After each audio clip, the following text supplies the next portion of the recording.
Okay, next up, we're running about 15 minutes behind, but I'm sure we'll catch up. Remember, board members, we have a public hearing tonight. We have on the information we're going to be talking about school fees, and the first part is information, and we have with us our Office of our Legislative Auditor General. We have who's going to take point? Jake Dinsdale. Okay, Jake, do you want to reintroduce? Reintroduce us. Yeah, induce us. Okay, you want to introduce yourself and your team? We got to turn the mic on, and I think we're handing out your audit. Okay, so. Okay, as far as introductions, I'm Jake Dinsdale, the audit supervisor over the legislative audit of school fees. Here is Brian Dean next to me. He was the manager on this job. This is something I'm sure a lot of you are pretty familiar with by now.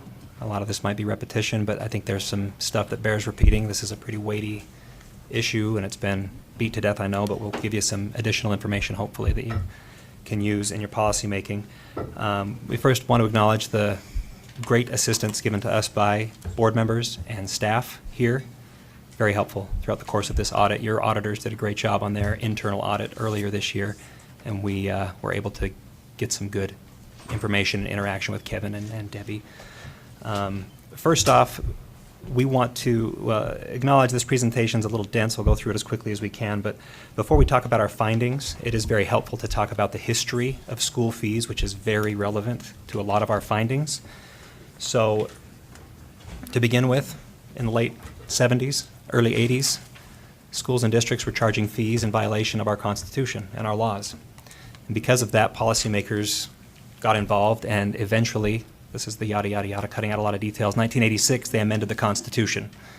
And as shown there, that's the language we care about in red. The legislature may authorize the imposition of fees in the secondary schools. So at this point, law was brought in line with practice. As opposed to, prohibiting fees outright. It is legal in Utah to charge fees in secondary schools. We want to make that very clear, as long as you follow the right procedures. With this came laws and rules to structure the system.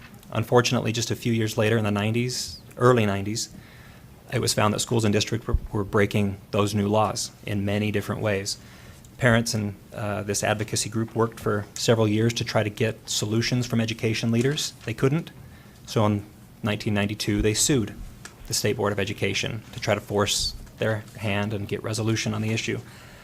The parents and students won that lawsuit, and the court found that the State Board of Education had failed to fulfill its duties pertaining to the constitutional power to oversee education, and that, yes, the schools and districts had indeed violated the law in many different ways. There's like a 4.5-page laundry list in the court's final order that shows how many different ways the law was broken. At the end of that case, there was issued what is commonly known as the permanent injunction. This is kind of the document, right? Actually, 4 days ago was the 24th anniversary of this document, October 28, 1994. That has been in place and ordered the State Board of Education, in response to the court's findings, to control fees and get the system back on track relative to the law. It also had provisions in there relative to penalties and enforcement, which we'll talk about in a moment. Now that brings us to 2018, and what we found, and also what your auditors found, and that is a lot of violations today that very closely match what the court found 25 years ago, 24 years ago. So our first finding, we'll begin with the State Board of Education at the oversight level. Our first finding is that the State Board of Education has continued to not fulfill its obligation to oversee the system adequately. The biggest piece of evidence for us to make that assertion is simply that the system isn't working. We found a lot of violations that appear very similar to what the court found. And there has been a lack of accountability from the state level for local education leaders and administrators. And we'll discuss in greater detail the specific violations. Also, in relation to those penalties that were ordered by the court, the State Board has not implemented those or used those at all. We could not find any evidence that they'd ever been used. In addition, the court ruled that, or ordered that the State Board of Education make administrative rules to limit fees. That was never done. And we feel like it's fairly clear that the State Board of Education's role in correcting these problems is key. It is one of the biggest pieces, one of the primary causes of the problems. We acknowledge, well, that was not only our conclusion, but it was also the conclusion of your auditors and the conclusion of the court. So this is, kind of clearly a big piece that has to happen. We acknowledge the recent steps that have been taken proactively to get ahead of these problems. But this is systemic. It's fairly well ingrained, and it's 30 plus years old now. And there's been this cycle of non-compliance kind of over and over throughout the years. So that takes us to the local level, where students and parents are actually experiencing this. The three things that must happen, as I said, fees are legal, but the three things that must happen are the approval of the fee by the local board in a public meeting, the disclosure of the fee to parents with registration materials, and the assurance that a student's ability to pay that fee is not a limiting factor in their ability to participate. And the law is quite clear on that. We found that when it comes to the first two, the approval and the disclosure, that local boards of education are not doing a very good job. There's a lot of things that kids are paying that are not passing through the local boards of education. This is a crazy figure. We wanted to give you a sense for how many things we found. Let's focus on just these four. The first column, let's take the top example. The local board in this case approved $1,775 for cheerleading. Participants were charged kind of a middle number of about $2,500. The next example, $1,000 were approved as the fee by the board. Participants actually paid almost $2,200, and on, right? Girls basketball, $50 was the approved fee. They actually paid $470. In many cases, the fees that were paid by the individuals dwarfed what the board, the local school board, actually approved. We also found instances on the fee schedules, these are actual excerpts from fee schedules, where things were approved without any numbers. Personal gear or costumes needed to participate, meals, lodging for overnight events are all the responsibility of the student. No parent can look at that and see what they are going to owe and what that's going to cost. The idea of personal gear and costumes, that's into the thousands for certain activities. And, we feel like this undermines the purpose of approving a fee if a parent or a student can't use it in any real way. Although there's already sufficient language in statute to show that local boards should be approving the real cost of activities, we made a recommendation to the legislature to potentially require reasonably specific amounts. We know there are limitations with things that come up mid-school year, but the law is written the way it's written. For waiver purposes, there are a couple of other constraints that require numbers to be clearly approved. As we tried to discover the reasons why LEA boards aren't approving some fees, it became clear that it was often due to a misunderstanding that charges for optional activities are not fees and therefore do not need to be approved. However, law and rule show that what qualifies as a fee is not dependent on whether a student is required to participate, but whether a student is required to pay to participate. The USBE internal audit of student fees reached the same conclusion, and so did the court in 1994. So, for example, if a football team holds a summer camp but calls it optional, the cost of the camp is still legally a fee if the students who choose to participate must pay to do so. In other words, the payment is mandatory, even though the camp is optional. It's a subtle distinction, but it really is, that underlies a lot of the noncompliance we found. By this standard, there are a lot of fees out there that should be on fee schedules. And then there's a larger question of why a school would even offer a football camp only to those students who can afford to participate, and the ultimate purpose of that camp and the utility of that camp, and whether or not that practice would violate the constitutional provisions that public education be open to all students. And the court said it would, because extracurricular activities are part of that ecosystem of public education. There was an attempt many years ago to try to distinguish the two, and I think the court did, but in recent court rulings, that line has been eliminated, and extracurricular activities are firmly within the scope of fees. We have specific recommendations in our report to the State Board of Education for rulemaking to address some of these problems. and clarify some of the confusion we found. So now we're on to the third requirement, where the fee cannot be an obstacle to participation. The law requires LEA boards to offer fee waivers and other provisions such that, and this is directly from the law, no student is denied the opportunity to participate because of an inability to pay the required fee, deposit, or charge. However, in addition to neglecting to approve and disclose fees, we found the boards were considering certain fees to be non-waivable, which is contrary to law and administrative rule. This is an excerpt, again, from a fee schedule, or it might have just been an informational document given to parents. So it says, please note that athletic, drama, choral, band, and club participation are extracurricular events, not a required class. They do not qualify for fee waivers. That's not accurate. Fee waiver only covers the $55 cheer participant fee and the $10 transportation fee. Again, not accurate. Jake, I hate to interrupt you, but as you're going through your presentation, if someone has a question, do you want them to try to remember the slide number? Do you want to get clear to the end? Depends on, it's your meeting. We can do it either way. Okay, I kind of prefer to get towards the end. Okay. And because We're just about it might there. be answered, so, okay, board members, so if you have a question on a slide, if you can write the number down, or as you're having questions through this presentation, we'll get to that to the end. Hey, thank you. I should have covered that. I apologize. Nope, that's fine. We'll get through this. We're just about there. So listed here are several fees that should have been waived, but were not. Again, just for emphasis, that top LEA number 3 for cheerleading costs up to, they're approaching $900 between those two. Football camp, Madrigal, $60. These are things that were told, students who qualified for waivers were told these fees could not be waived. And that does violate the constitutional provisions I just mentioned. We also, the court in 1994 warned against excessive and exorbitant fees and ordered the state board to make admin rule to limit those. Again, that hasn't been done.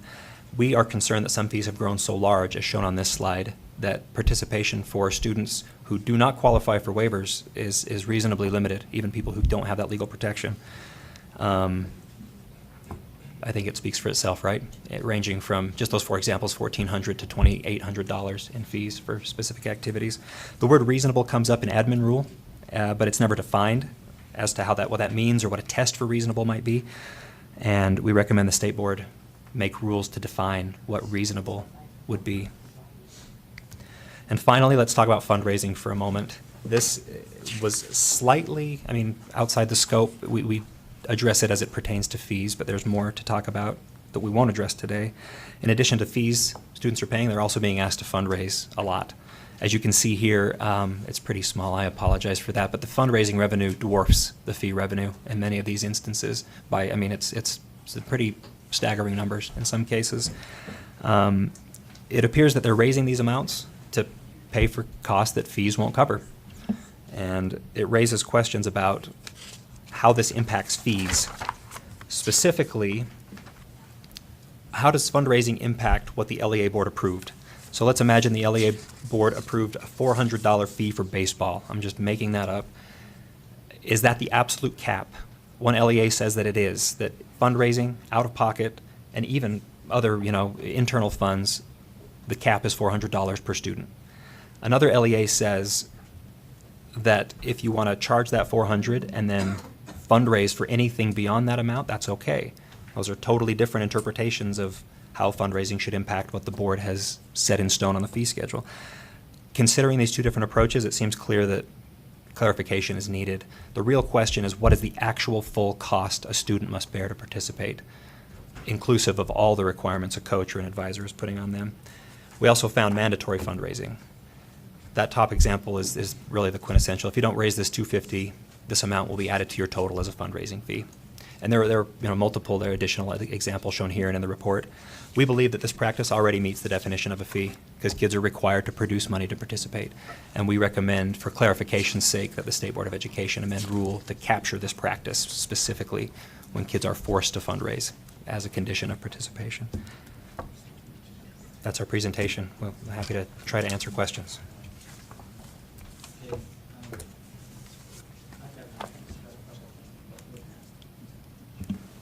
We'll start off with Board Member Warner.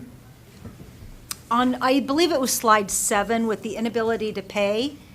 Okay, can you, when you say inability, are you talking about only those people that are on fee waivers? Or are you talking about any parent going in and saying, hey, listen, money's a little tight, I don't qualify for a fee waiver, my child doesn't qualify for a fee waiver, but I really just can't afford that. When you're looking at some of the costs of those programs, most families would have a really difficult time coming up with $2,000 for cheer, for example, without fundraising or something like that. So I just wanted to get your perspective on your definition of inability to pay. So as it mentions there, waivers and other provisions. On page 20 of our audit, there's Okay. a bullet list. The law, this is from the law, and it doesn't emphasize waivers too heavily. It has a whole section about other provisions, including partial waivers and Okay. circumstances in which there are extenuating circumstances. And an Okay. administrator principals told us repeatedly that they have made those exceptions on limited cases.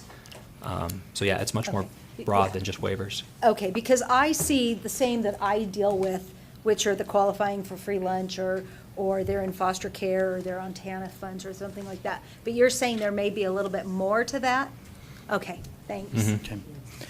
Board Member Wright? Several things. I saw an auditor alert that came out on October 23rd, and it said something in 2 sentences with remarkable clarity that I think makes so much sense, but needs to be discussed. It says here, since the calculation and any approval of a fee occurs prior to and independent of any application of a fee waiver, a fee may not be inflated for the actual or estimated cost of any fee waivers. A fee waiver should be paid from other appropriate sources. So it seems to me what we're seeing, and this is, I think, epidemic throughout Alpine School District, which I represent, is they'll inflate the fee to a higher amount, and then they don't collect certain ones, and so that's how they get their budget. And sorry. And, I mean, when cities like charge too much in impact fees, people bought lawsuits, and they had to refund all of them. I mean, this seems like it was an illegal fee that was imposed on children, students, and families for years. And so, I mean, I guess you're agreeing with me, a fee waiver should be paid from other appropriate sources. That's, okay, you tell me, you could put us in the hot seat, deservedly so. What is an appropriate source to pay a fee waiver? I want it in a way I can understand and communicate to my school board members in 30 seconds. And then I have 2 more questions. Well- On page 29 of the audit, it specifically. Okay, yeah, please respond, but you have a couple more, there's some other board questions too, so. All right, And I I'll just try want to and do- remind the board that You're we're saying commenting. 29. But we're commenting on, we're going to stay focused on their audit, which they didn't turn over every rock in the state to do their work, and so that's what we're really focusing on. And as we all know as the board, we had our internal audit, there's this audit, there's also a school fee task force that's incorporating a lot of things, a lot of the background and the results of these audits and findings to make recommendations to the board. So I don't think we're going to solve the whole school fee thing today, but so we'll spend some time on it and hopefully we stay focused on your audit. All right, I'll make it quick. Thank you, Okay. Chair Huntsman. All right, so do you want to respond to his first question? Just very briefly, page 29 addresses that issue of raising fees to cover lost waiver revenue. The other element that's very important is what they charge to begin with, because the waiver revenue that it will be forfeited is directly related to how much you're charging. So if you have a $2,000 fee, then every student who gets a waiver, that lost revenue is going to multiply quite quickly, Yeah, as opposed to reducing that fee, which would reduce the impact of a waiver. yeah. And Okay. Mr. Chair, if I may add just on to that a little bit, I think the simple question that has to come back to school districts that you look at this, and the courts addressed this back in 1994, is that simply some of these programs are not becoming responsible with regards to how expensive they are. Like at some point, the programs have become too exorbitant, and they need to find ways to start cutting back on the programs. And so that's one of the realities that has to be faced with this as well. When I served on the Cedar Hills City Council, almost half of our budget was the golf course that was losing a lot of money, and everybody could figure that out and know it. Alpine School District is a $600 million plus year entity. And yet, the budget for the American Fork High School Band, I'm going to take that because that's the school my kids attend, so no one can accuse me of favoritism, has a budget and revenue somewhere north of $1 million, maybe $2 million, maybe $3 million. Nobody knows. I mean, it seems like we desperately need some broken down, things like the American Fork High School Band. It's big. It is a big, it's north of 1 million. We need to have individual financials so you can see the Lone Peak basketball team, the American Fork Band program. These programs are taking in, millions of dollars potentially. How it's going. Until we have that breakdown, you're not going to get the public behind you, and I think this is going to be really hard. Because some people know, and the people who know don't want the rest of us to know. And if we actually knew the details, instead of having just one audit for all of Alpine School District, if we knew the American Fork High School Band, the Lone Peak basketball team, then we'd get some public support. And I think that's what we need. Sorry, Chair Huntsman, my last point. I think this is hopeless. I mean, we've had 30 years. We're going to lose. We'll be back in the same position 5, 10 years from now. I really think the only is two options. We need to separate activities from the school. Separate them. And they can go to the legislature and seek their own funding. They can have their own tax source, their own board. We can have activities for kids and we can have education for kids. Trying to combine the two is a mess. Or third, we simply privatize them. I mean, in Europe, in Asia, that's what they do. They say we have schools and then we have clubs. If you want to play soccer, you want to be awesome at it, you go to a club. Trying to combine the two is causing this problem and degrading education. Education is what the taxpayers are paying for, and we're paying these activities that are just blowing our mind, being taken over by rich parents and are a mess. Sorry, I'm done. Okay. Well, I'm hoping we're not going to get into a debate on everything that Board Member Wright brought out, because as the task force moves forward and brings recommendations back on proposed betterments to come into compliance, we're going to have lots of room for debate. So hopefully you guys aren't gearing up for a big debate. We're not going to get through that today. We have a couple other questions. Board Member Lear.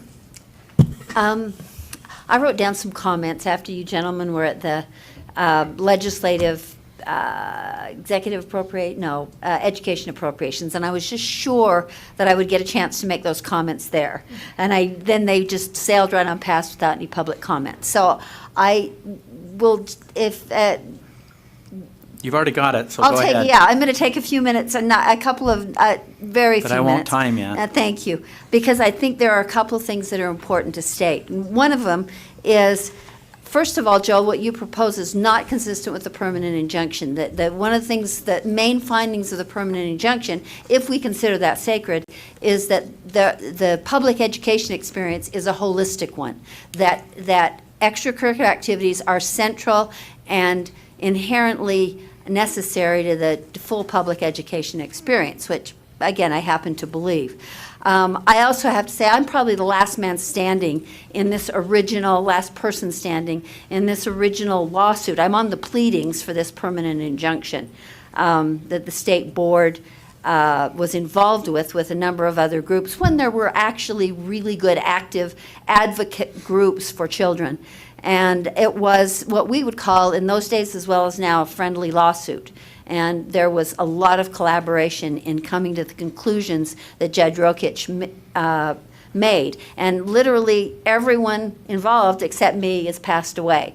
It must have been a very trying experience, because the judge has passed away, the lead attorney on the case has passed away on both sides, and I'm still here. So I think that illustrates, and a little dark humor, but it illustrates that this is a much more complex decision than just fees are exorbitant, we got to get rid of them, too bad, so sad, because I think there is so much to gain from a experience that some children will never have. And what concerns me, end of my comments, is I don't want the cure to be worse than the disease. Because some children will never have a chance to play in an orchestra if it is not available through a school. They'll never have a chance to be on an athletic team if it's only available to parents who are wealthy and can afford sport club teams. And I think that would be a tragedy, because I think of what my children learned participating in those activities, and now my grandchildren are learning. And I hope that we can come up with some conclusions that are able to provide those opportunities to children, because otherwise it will be a system of haves and have-nots, and that would be really tragic. I also think for the rural individuals that I work with a lot, the basketball games, the football games are community centers and community events. And if those would go away, that would be a really sad day for many, many communities, not just rural communities, but especially those. So I hope that is part of the discussion, and I hope we all realize this is really complex, that the permanent injunction makes it sound a little simple, but that was before we had 180 LEAs. That was when we had 40 LEAs. And it didn't even anticipate charter schools. And they're very different approaches to public education. So I think we have to look at all of those factors and be cautious in deciding that they should be cut and streamlined. I have to add one more thing. When I was an employee, as opposed to a board employee at the State Board of Education, I held my breath and stamped my feet with 2 or 3 boards before I left here saying, you've got to do something about this. And board chairs were absolutely adamant they would not. So it wasn't like some board staff members were not trying at the time. We tried really diligently to get some of our boards to pay attention. And yes, the state boards of the past were definitely, I think, complicit in causing this problem, because there was a willful desire to ignore it for a long time. Thanks Okay. for letting me. Board Member Reby, and then I'm going to chime in on a part. So I'm looking at page 10 of this document, and I'm looking at LEA number 1 as compared to LEA number 9 for cheer. My understanding is local boards are supposed to set the fee schedules. Now, for me, this seems like this is an inherent way to actually create a 2-tiered system of these activities. I'm a little concerned that there would be 2 fees. One is double the other fee. I mean, how does this create a level playing field? How does this go to the essence of these activities? If someone's spending $2,500 on cheer, whereas another school is only spending $1,400, and one fee was $850 and the other fee was $17,775. Is there a way that we can maintain some normalcy? Because, I mean, I'm not super rich. I'm a school teacher. How would I meet somebody else's expectations in another part of the state and then be on the same playing field of what we consider? Like, when do we decide that some of these things are extravagant? And is there a way that we can cap how much money is being asked for these activities? Because do you need a new uniform every year? Do you need, I mean, this is supposed to build citizenship, teamwork. This is not supposed to be, what can I spend the most amount of money on? So how are we going, is there a page here where we're going to address having some equity across the whole entire state of what is exorbitant and what's realistic for playing a sport? Well, and that speaks, if you look on page 30, on the recommendations, recommendation number 3. Okay. Because what you're getting to the heart there is something that the permanent injunction said that we recommended as well. It's to you guys as policymakers to recommend the State Board of Education make administrative rule in consultation with local school officials establishing limits on the maximum amount of that a student or family can be charged for school fees. So that can be, you know, like I said, that's totally in your court as policymakers. Okay. Okay. If I can add just one detail All to right. that. I just, are you good? No, you had to tell me. Okay, go ahead. Just informationally speaking, there's requirements that equity be sought within a district, a single LEA, I should say, but no comprehensive statewide requirements. As Brian just mentioned, that falls to things that the court ordered in '94. There also are some very limited limitations within High School Activities Association on state competitions, but they're really limited in application, but that's what's out there right now. Yeah, one follow-up. I mean, Here, let me bring you back on. There you go.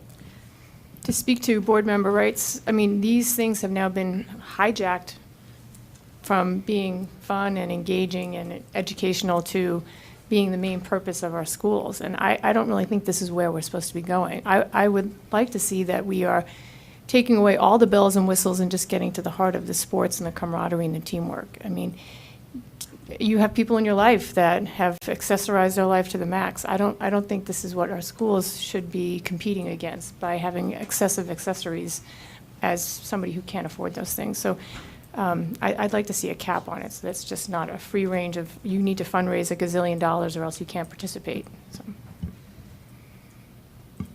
Okay. I just want to weigh in a little bit here on why we're here and why this is on the agenda. We appreciate the good work that you have done. The report is what it is. It wasn't a surprise to me. It wasn't a surprise to a lot of the board members because of our audit. Disclosed certain things and raised our eyebrows to, uh-oh, what's going on here? And we have a problem. And of course, yours is a lot more resources, and you turned over a lot more rocks and found more of what we suspected was out there. But just for the boards, a couple of things I want to go to. One is some of the board members, you've asked questions on, well, how do we, what do we do? I got to remember, I think we need to remember our role in at the State Board of Education, that we have our duties and responsibilities, and the injunction calls us out on it. It also speaks specifically to the local boards and their duties and responsibilities. And some of our questions that we're asking of these gentlemen here is, what are our answers and how do we and what do we? There's a lot of power with the local boards. We have not taken that away. In fact, our response to your audit, and board members, I don't want to get into it, and I don't want to grandstand on it, or I don't want to spend a lot of time, is on the last page, where we came back, and I'll just hit a couple bullet points. The response, and I signed this, to their audit was that we have limited, and it's a fact, we have limited resources for statewide oversight. We also have enacted administrative rules that go clear back to the 1994 injunction that said, hey, we're going to leave this in the LEA's camp. And they're going to sign off and say, hey, we're in compliance, okay? We were part of a compliance guide. We maintain a hotline, and when people are complaining about something, then we route them to the LEAs and where they need to go. And so that's what we've done in the past, and that was the practice in the past. The one thing that we do know is it didn't work. That process was not working very well. This is not new information to anybody, any board members, because we've had lengthy discussions on. What we decided to do, as soon as we were made aware of this problem or this challenge, we started our audit. We included OLAG in our meetings as we were doing our work, because we knew there was one going to happen there. We started our school fee task force, which is 15 members. We've had 10 meetings to date. We have 2 more that are 4-hour plus meetings. That's face-to-face meetings, plus all of our homework to get used to the injunction and and the different audits and that, trying to bring betterments as this board asked us to do. And so that is happening today. The LEAs, all of the LEAs are informed that we have a problem, they have a problem, including the local boards. And so people, it's not like we're not doing anything, and there's this heightened awareness. Where we are at today as a board is we know we have said this, we expect all these LEAs to be in compliance with the rule the way it is today, which is not, you set a fee, it stays there. You don't add on it, and those are our expectations. And so everyone's awareness has gone up. I think all of you would have a consensus that it's happened. The expectation of this board, when the task force finishes up, we have 2 more meetings. And in December, we're going to come to the board with a kind of basically a new rule with definitions.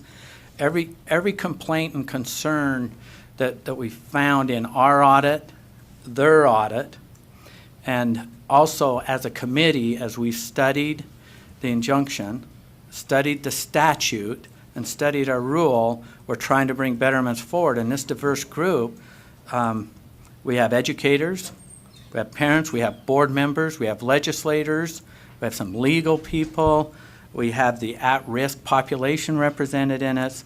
And so I'm asking you to just be a little bit patient as we're moving forward, but we are, and, you know, I don't want to get to a lot of the details of what the draft's going to look like till it comes out, but we're still all about local control and that. And today, you'll have an action item, which is a pretty significant item that I need to go back to my, to the task force so that we can better prepare this rule as it rolls out. So I sound like I'm lecturing you, but there is a lot of water going under the bridge since your audit, our audit, your audit, and the public awareness has been elevated.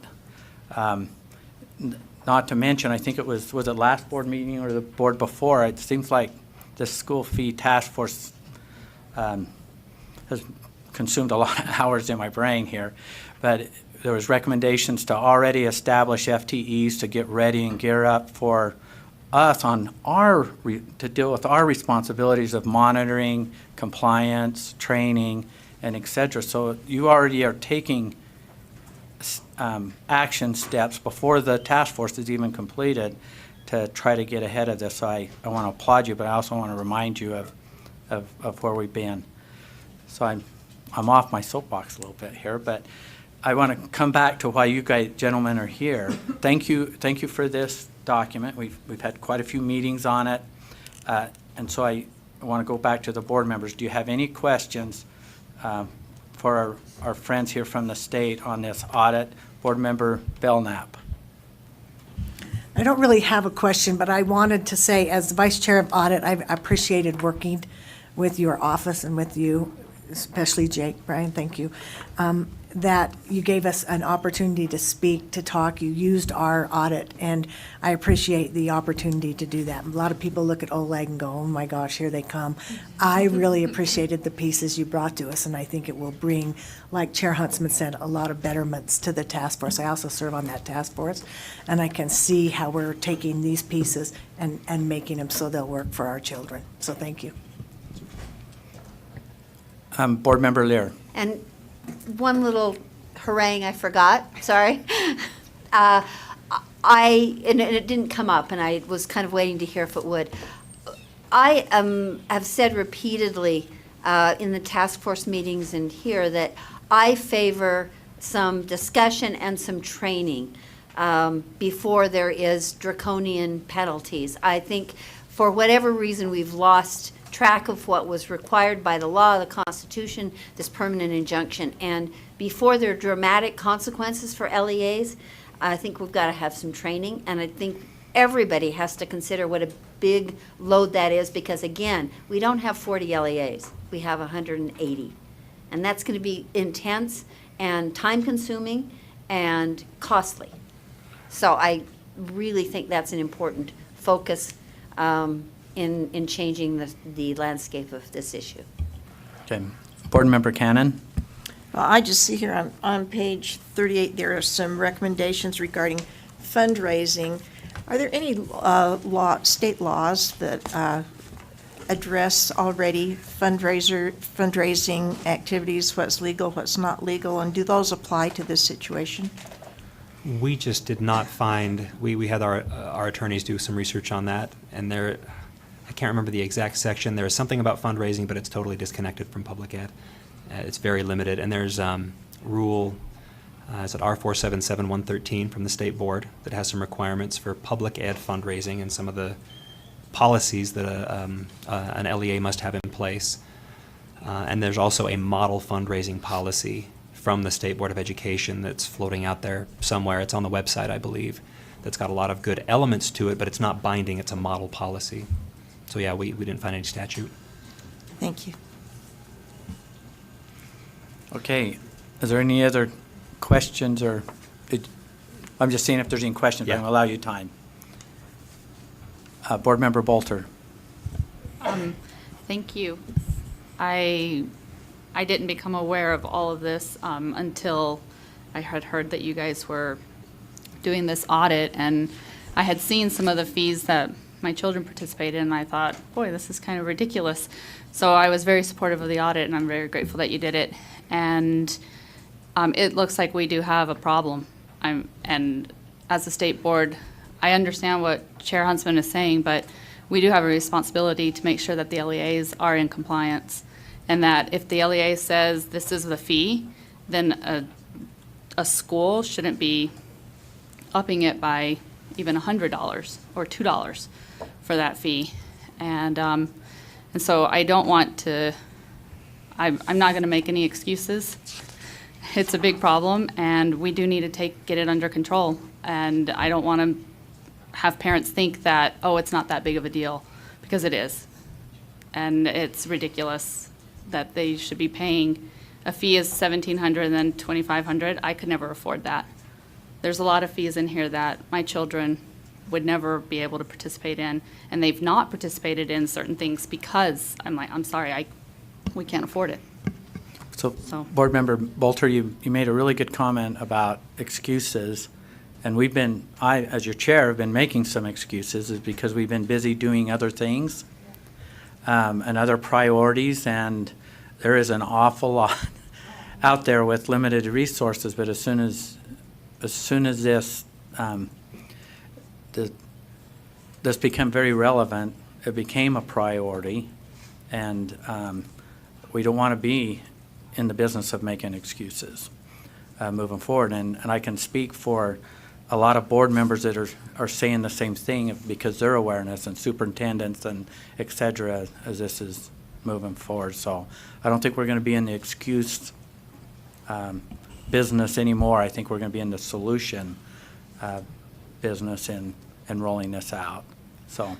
And Mr. Chair, if I may, to kind of bridge the last two comments from Board Member Lear and Board Member Bolter, is that, on page 18, we do recognize we have a recommendation addressed specifically towards training, that to help that needs to occur.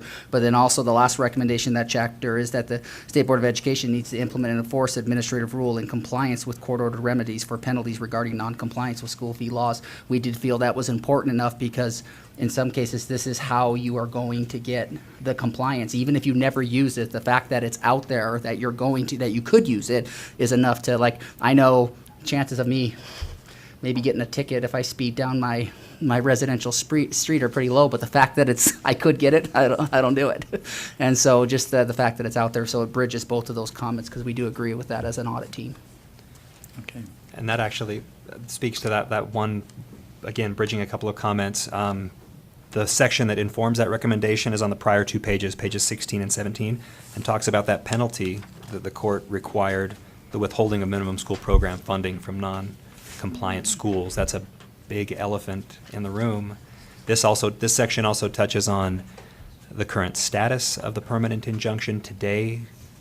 What is it? Can we use it? Is it valid? Is it enforceable? So there's a lot packed in that little section that I think is very relevant for discussions among this body in particular as you consider enforcement and implementation and all that stuff. Okay. Do you have any, I'm not seeing any other questions or comments. Do you have any closing comments or? No, we appreciate your time very much. Thank you. We appreciate you being here and up in the awareness. Your audit's been released and it's been out there, and it's good that we get our hands on it again, and looking forward to solutions. So thank you for helping us with that. Thank you. Okay, thank you.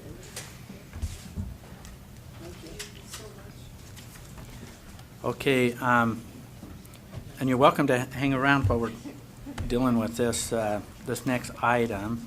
And I'm going to turn the time over to Brittany, because I'm going to be reporting. So I'll have you chair while I make my report. I'd like to ask Angie to come up, and you're welcome to come land right here. And I'm going to go down there. Is that all right? Vice Chair? Yeah, and Angie will join me.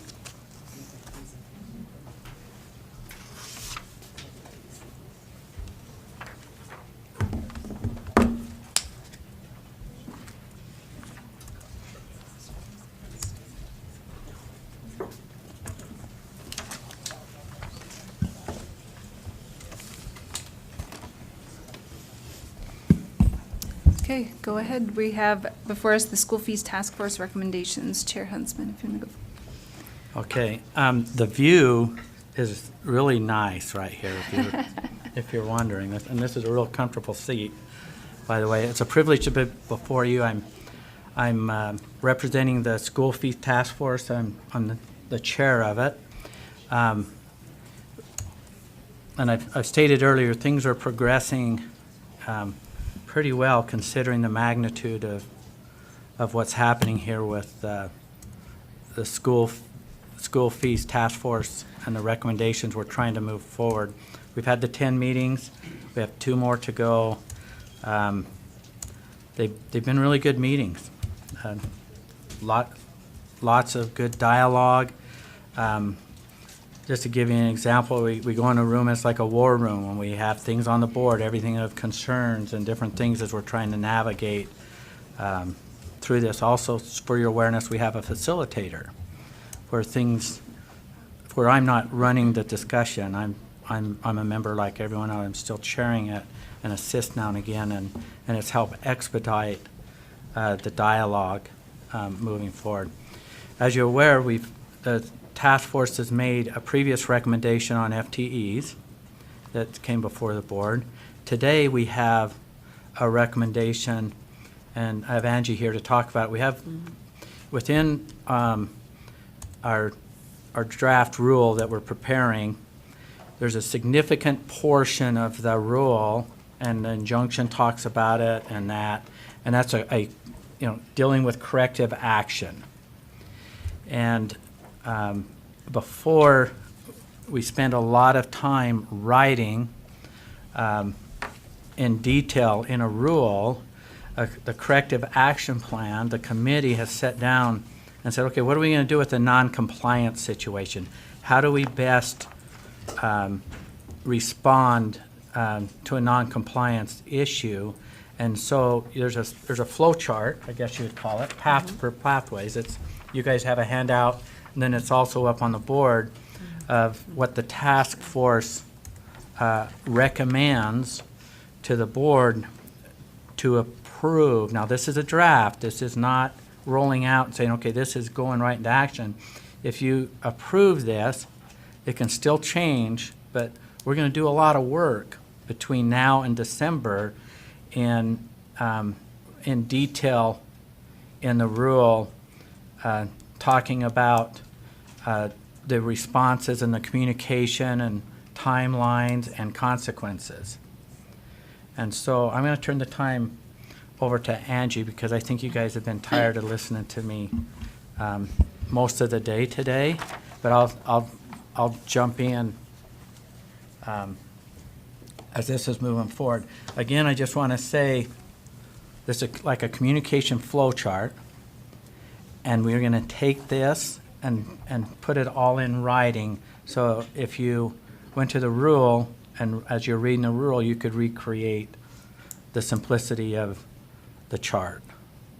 Okay, did I say that the way that we needed to? Yes. And again, it's draft, subject to change as a recommendation comes to you, and then you do your process with a draft rule. Angie. Yes, thank you. Angie Stallings, Deputy Superintendent of Policy, and I'm also a staff member that's supporting the work of the task force. And as Chair Huntsman stated, this process map was worked on over 2 of the task force meetings and is now coming to you for your information and review. And you can get a copy of the document that I'm showing up on the screen under agenda item 14.2. It is posted there. Members of the public can find it, as well as anybody here in attendance today. I'll just briefly try to go through the steps of what happens when the USBE staff identify a non-compliance related to the school fees issue. So the first thing that would happen if we find non-compliance at the LEA level is that USBE will send a written non-compliance notice to the LEA. At that point, the LEA can respond. The first course of action that we hope will happen is the LEA will respond to that notice and will work with USBE staff on a written corrective action plan, which you can see on the left-hand side. And then after the USBE staff and the LEA work on the corrective action plan together, the LEA follows the plan and ideally makes the corrective action, and they're taken off of corrective action after a period of 30, 60, 90 days or half year, depending on how complex the problem is. If at that time that they're working on the plan, let's say they've responded to the notice, we've developed a corrective action plan with them, but then they fail to follow the plan, you can see then, if you go over to the right, that at that point, the USBE could send a notice of failure to comply with the corrective action plan, which would result in the LEA being called to appear to a committee and/or USBE staff establishing recommendations for the financial consequences to the LEA. And you can see the 3 buckets of financial consequences that will be stated in the rule. One would be required repayment of improperly charged fees commensurate with the level of noncompliance. Second would be that USBE may withhold funds pending the LEA's compliance with the corrective action. Or the third could be that the USBE could suspend the LEA's right to charge fees for a certain period of time. Another alternate route could be that an LEA receives the first written notice and the LEA fails to respond, either because they didn't receive it, they're late, or because they willfully do not want to respond. You can see that then you would go to the right, they would receive a second notice, and after they receive the second notice, one of 2 things could happen. They could decide to go ahead and enter into corrective action with the USBE again, and then they would move back over to the left-hand side of the chart. Or if they've received the second notice and they refuse to respond, they would then be called to a committee, and also as part of that committee request or the appearance at the committee, USBE would make a recommendation for financial consequences. And depending on what happens there, and I failed to mention that either under a failure to comply with corrective action or a failure to enter into corrective action or respond, right at that moment, an LEA may request an appeal at that point. If they wanted to stop the process and either not come to the committee or stop the USBE staff from withholding or imposing those financial consequences, the LEA will have an opportunity to request an appeal, and you can see that right to the left of the box that says that they would be required to appear to committee and that USBE would make recommendations for financial consequences. So that's the short summary of what you've got there, and I'm happy to answer questions, and I'm sure Chair Huntsman also. Okay. Board Member Lisa Cummins? Angie, could you tell me, is this going to take a legislative action at all? No, we have Okay. the authority to put this in our board rule. Board Member Wright? 2 questions. From what I hear, in the last 30 years, we have never sent written notice of noncompliance to an LEA on this. How would we start becoming informed of noncompliance by LEAs? I mean, would we hire people? We have been informed, and people will start self-reporting themselves, or parents will rat on their schools, or what will happen so that we know about it? Well, there's a couple parts of this. One is we will react to complaints and concerns. The other part is as requested previously, that we have FTEs that are in the monitoring and compliance side of things. And so we'll set up a way to randomly monitor compliance. And then as we find it, we're very limited on staff, but we can get into the monitoring services, I guess will be what will happen here, like we do on other programs, and move this forward. Presently, it's self-monitoring on their part, and so we're proposing pretty significant change in the rule that where we, as a task force, and making recommendations to the board here, will come into compliance with the injunction. and I think it will just also bring betterments to a lot of the concerns that were shared.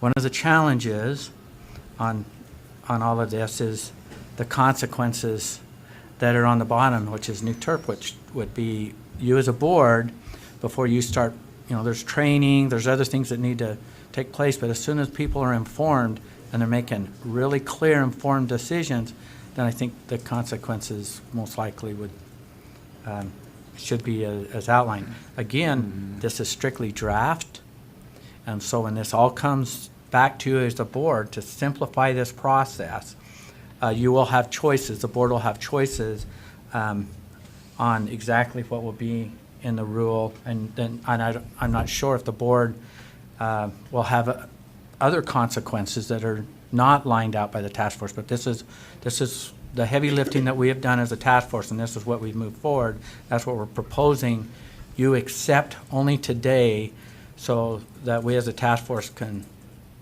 get this in a written format that fits the format of a rule. So to answer your question. That was a very good answer, thank you. I just really hope we can do this before the next board comes. And we had more than 50% turnover in the last election cycle. I guess we'll find out in a few days what it is. I really hope we can get this done. And the last thing is, in the last 4 years I've been on the board, anytime we've taken disciplinary action on school districts, oh boy. I mean, even the thought of it, I've just seen us very rarely do it. Charter schools, we hammer them pretty good on a routine basis, but school districts, almost never. So if this next state school board has the guts to actually discipline a school district, I'll be impressed. Vice Chair, may I comment on this? Yes, you may, go ahead. I don't think we want to be in a position as a task force, I'm speaking for the task force, how heavy and how big a hammer is something that you guys are gonna, I'll take that hat off and I say we as a board will be addressing, but we need to have something to start with that's laid in here. We're not proposing a giant hammer. We're not even talking about the size of the hammer, but. Okay, Board Member Cannon. So I guess my first thought here is suspending the LEA's right to charge fees is probably going to hurt the students more than it hurts the LEA, because they're the ones who are who need the fees in order to participate with things. So that doesn't feel quite right. It's like we're punishing the students for what the LEAs are requiring. And the thought that comes to my mind, and I've seen this happen, is if there isn't sufficient funding at the school level, I know of cases where parents have stepped up to make very large donations to support different programs at a school. Has your task force gotten into the idea of donations or schools accepting donations or that type of thing? And also, I think, if the fees aren't sufficient, they're going to do fundraising. So I think hand in hand with this, we need some kind of parameters around fundraising. There's several ways. Yes, you may, go ahead. Thank you, Vice Chair. There's ways that money come into schools. There's foundations, there's, when we get to extracurricular activities, there's booster. I think we've turned over every rock that you can think of, the way that outside money can come into a school. And even the very definition of fee has been, what we're calling it, has been beat up, chewed up, put together to say what a fee is, and we're adding a lot of clarity. And we spent, I don't know how many meetings at the beginning. We had kind of a discovery, and then we started to get into definitions, and it was really important for us to spend the right amount of time on definition. So when we say a fee, what we think is a fee, a lot of us in the school fee task force, our perception of a fee has changed based on the definition that is now created. So it's hard to keep saying fees and that with. No, we can't. Just as you're aware, we said, hey, we are in an effort to move this forward and quickly. They're closed meetings, this is all legal, and we're gonna push the water to the end of the row, get this out in a draft, and then give it to you. And the only time that we were going to go outside of that, wait until we're 100% done, is if there's some critical thing that we think is real important for the board to act on now. And this is the second part because of all of the legwork, or all of the work that will take place in crafting the rule. And so if it's deemed that, if you guys decide, hey, we'll never take that right to charge a fee out, then it'll be a really simple thing to just take that piece out of the rule so we can facilitate rolling for you. All of this is we're trying to make life really easy when this comes out of the task force and into the public eye and public environment, that this can move quickly with people being very well informed. So it's not, again, it's not set in stone, but this was a recommendation from your task force. Board Member Belknap. Thank you, Chair. Couple of things I'm thinking about. This is just one piece in a giant puzzle. And this is the one, I think, just to reiterate what Chair Huntsman said, it is to bring clarity to the consequences of, number one, you already have to be trained here. That's one of the things that happens long before you hit this chart or this graph. And then there's a myriad of steps along the way. What did you say? I love that word. Oh. Sorry. Also, I would be frustrated, I'm frustrated being on the task force, but I'd be even more frustrated that there is a lot to come, and I've so appreciated the opportunity to serve on that task force, and I'm not being sweet or kind there. It took us hours, and I mean hours, to make the definition. And it took us hours to create this chart that we felt like would be fair to our LEAs, be fair to our schools, be fair to our children. And there's so many places along here that the boards and their superintendents are going to know what's happening along the way before we ever get to quote-unquote withholding of anything. Board Member Lear. Golly, it's been so long. Let me think. In response to Joel, I think one of the things that got left out of the answer about what about compliance is the permanent injunction has a built-in compliance component that is really very prescriptive. Since the mid-1990s, school districts and then charter schools by extrapolation were supposed to submit compliance forms from every single school within an LEA, and they were supposed to also include their fee waiver, their fee waiver list from their boards. They were also supposed to provide their schedule. Their schedule is what I was trying to say. There are a couple of other pieces, and they were all supposed to be signed by the board chair as well as the superintendent, and all of that's laid out very clearly. And it happened for about the first 6 or 7 years, from about 2005 till about 2002. And then we had a period of time where we pushed at the superintendent level. The state superintendent pushed on it, and then it got to be late 2008, 9, 10, and there was a lack of interest in, and the charter schools were developing. It was a lot more complicated. It was very labor intensive, and the will to actually monitor that compliance died away. There are still some LEAs, though, that are sending in their information. We're sending in last year, even before this push. So there has been compliance. It was just, the ball was dropped at the board level in terms of insisting on compliance and insisting on the exact elements that were required in the permanent injunction. So there's always been a compliance mechanism. It just hasn't been very well executed, or other things gotten its way. And, go ahead. And Chair Huntsman. regards to compliance, and that's what we already have standard now, different from what we had in our audit. Out of all of our LEAs, which is, 180 something, if I remember, 87, all but one my understanding. The last one came. All but one have submitted now it's all? Okay, you got the one in. Thank you, Superintendent. All have submitted compliance documents. And that doesn't ensure that they're in compliance, but they have done their submittal, which included that statement and also their fee schedules and et cetera. So to our old rule, the world's, it's already changing because of the awareness. This is just for your situational awareness. That's what's happened, so. Board Member Hanson?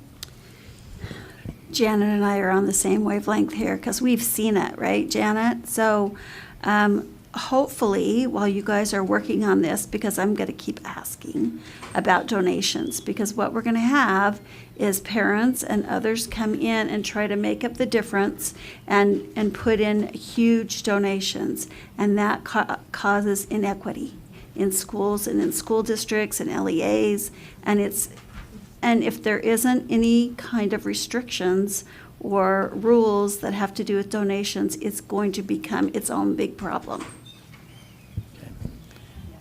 Okay. Board Member Bolter? So, I just wanted to understand, when we say secondary education, are we talking about high school? Middle, junior, and high. So middle and, okay, so we define it as 7th through There's 12th. definitions, all new definitions that are clearly defined. Okay, I just that will be wanted to defined double in the check rule. because in other states, they just say 9th through 12th. So I wanted to double check how Well, we, because of how Okay. unique we are, it is clearly defined by grade, but I don't want to Okay. get into all the details. and then, so then we'll be updating basically our school fees rule. All aspects of it. Board Member Reby? I've worked in schools across the whole valley, and one school, we were very knowledgeable about the fee waivers, and we knew all about the fee waivers. At my other school, no idea what a fee waiver was, why you'd have to have one. And this goes to Board Member Cannon and Board Member Hanson's statement. It's not about just collecting the money or not collecting the money or putting a cap on it. It's about having a level experience across all areas. And trying to create a way that we don't make loopholes or create opportunities for loopholes so that we can circumvent these fee schedules. Our goal is to create a uniform experience for all of the kids across the state. So as we go down this road, let's be cognizant of unintended consequences that could arise from not really filling all the holes in prior to putting it out there. Because the donations at one school that I worked at were through the roof, and I'm like, I don't really think this is really how you're supposed to be doing this. And they're like, well, this is what we want our kids' school experience to be. And I appreciate that parents want to get involved, but at some point, you have to recognize that it isn't about a pay to play, it's just to play, you know, and that's what I'd like to see maintained. I have 2 questions on the diagram. On there, it's, sorry, I can't see, but the little circle that, in regard to LEA appeal, oh, thank you. Is there a plan for who would hear that appeal or recommendation? To the board, I believe. It'll either be, well, right now it's going to probably go to the board unless the board wants to do something different. So, but there will be that process and designation of who and what and times to how that process will work. So there would be a differentiation between this committee that would hear and the appeal that would come to the board? Is that Well, the intent? Right now, we're doing, do you want to speak to that? Well, so that has not been flushed out. The discussion at the task force level was just that there would be an opportunity for appeal. But the rule will still, the language itself will be drafted based on this. And so those secondary questions of who hears the appeal will flesh that out before the actual rule language comes to you. And then there would be an opportunity, of course, for the board, based on those recommendations, to change that also. Okay. And part of that has to do with how many appeals we're really having, and it might be that because of the magnitude of it, that the board may choose 3 board members and a couple staff, something, but it will be the board's choice, so there's not going to be the strong recommendation of who exactly, but the board will make that determination. Okay. The fact that the way this is flowing and the way we put this in rule, you'll be able to insert, cut and paste a little bit, but the logic behind this corrective action plan, strategy and communication will stay in place, and then the board will be able to tweak and modify without completely overhauling this whole plan strategy.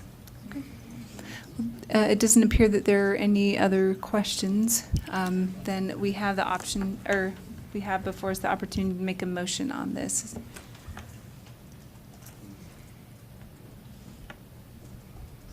Board Member Belknap? Yeah, I'd like to make a motion that we accept this graph so that it can be used to create the board rule that will come back to us where we can make decisions. I know that was convoluted, wasn't it? That we accept this graph. Can I make a suggestion? Yeah, a chart. Maybe, Chair? Go ahead, What I was thinking as a task force chairman on this was, I was hoping that we'd get a motion to approve the corrective action process and direct, let's see. I've got it up here. Oh, that the board approve the correction action process and direct that it be incorporated in R277-407. So That's my motion. That's the motion. Okay. Is there a second? Okay, the motion before us is to approve the corrective action process and direct that it be incorporated into R277-407. Is there any discussion to that rule? Board Member Lear. I'm going to vote for this motion, but with reservations. I'm very concerned about creating pieces of a rule before we look at the rule as a whole. And so I'm voting for this with the really clear reservation that we'll have new board members coming, at least 2 new board members coming after the first of the year, who should have an opportunity to express their opinions and understand the process going forward. And I want to see the rule as a whole. I have concerns that this could take on a life of its own, and every board meeting will have a discussion about this that will look like our UPAC cases. And I don't think that is the point of any of this. So I'm voting for it with clear reservations that I want to see what the whole rule looks like before I'm completely comfortable with this. Chair Huntsman? let me just restate, the purpose of this is to get direction from you so that we as the task force can polish this up following this, and it's coming to you as a draft. So it isn't putting everything in motion, so. Yeah. Large letters. Okay, Well- there are no further lights, so the motion before us is to approve the corrective action plan and direct that it be incorporated into R277-407. Seeing no further discussion, all in favor, say aye. Aye. Any opposed? Okay, that motion passes unanimously. Thank you to the task force.